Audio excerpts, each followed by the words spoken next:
দেখে হয়তো বা মনে হইতে পারে যে আমরা কাচ্চি ডাইন, সুলতানস ডাইন বা কাচ্চি ভাইয়ের কোনো একটা ব্রাঞ্চে গিয়েছিলাম কাচ্চি খাইতে, কিন্তু না, ঠিক একই কোয়ালিটির কাচ্চি খাইতে আমরা চলে গিয়েছিলাম কাচ্চি দরবারে।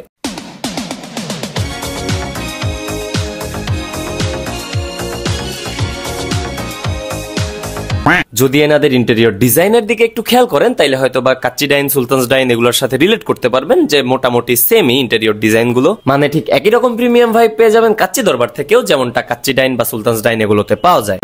তো যাই হোক, এনাদের মেনু কার্ড থেকে আমরা 4টা 1:1 বাসমতি মাটন কাচ্চি অর্ডার দিয়ে দেই, কারণ আমরা ছিলাম 4 জন এন্ড যার প্রতিটার দাম পড়ছিল মাত্র 320 টাকা। আর এটা ছাড়াও এনাদের মেনু কার্ড আরো মেলা কিছু অফার করতেছে, আপনাদেরকে চাইলে এক নজরে দেখে নিতে পারেন। তো মেলাখন ফালতুকে জানা হয়েছে, আপাতত একটু খাবারের টেস্ট, কোয়ালিটি, কোয়ান্টিটি এগুলা নিয়ে একটু কথা বলা যাক। তো প্রথমেই যদি কোয়ান্টিটির কথা বলি তাইলে আপনারা দেখতেই পাচ্ছেন হয়তোবা যে যতটুকু আছে প্লেটে ততটুকু একজন মানুষের জন্য এনাফ।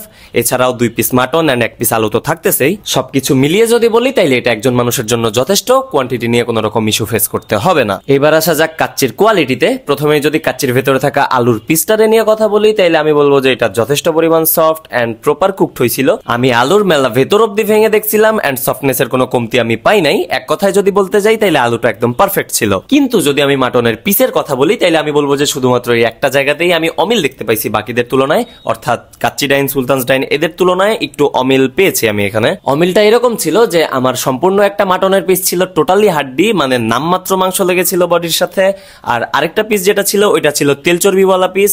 এন্ড শুধুমাত্র আমার সাথেই যে এরকম হয়েছে তা না, আমার সাথে আরো বাকি 3 জন যারা ছিল তাদের প্লেটেও একই কেস, মানে একদম সলিড টোটালটাই মাংস পাইছে এরকম হয়তো বা 1 পিস বা 2 পিস ছিল আমাদের টোটাল 4 জনের প্লেটের মধ্যে। আর এটা বাদেও মাটনের পিসের সাথে যেটুকুই মাংস লেগেছিল ওইটা ছিঁড়তে যেও যথেষ্ট হেনস্থার শিকার হইতে হয়েছে, যেটা আসলে কাচ্চি ডাইন, সুলতানস ডাইন বা কাচ্চি ভাই এগুলাতে হইতে হয় না, কারণ ওনাদের মাটনের পিস গুলো টোটালি একদম সলিড হয়, হাড্ডিওয়ালা পিস খুব একটা কমই পাওয়া যায়। আর তাছাড়া যদি হাড্ডিওয়ালা পিসও থাকে, মানে মাংস ছিঁড়তে কোনো রকম ইস্যু ফেস করতে হয় নাই আমার এখন পর্যন্ত। হাত দিয়ে হালকা একটু প্রেসার দিতেই সুন্দর আলাদা হয়ে চলে আসে মাংসগুলো। তো যাই হোক, ওভারঅল টেস্ট নিয়ে আমার কোনো কমপ্লেন নাই, টেস্ট একদম ঠিকঠাক ছিল।